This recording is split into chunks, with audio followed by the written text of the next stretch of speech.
Thank you, Lord, for the long vacation.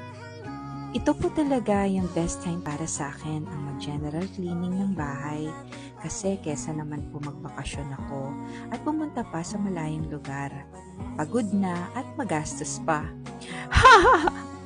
Bitter ka, girl. O, di ba? Yan ang linyahan ng iba.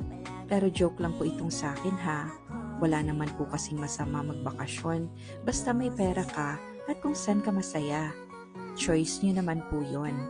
Basta, let's enjoy and embrace the spirit of joy, love, and gratitude.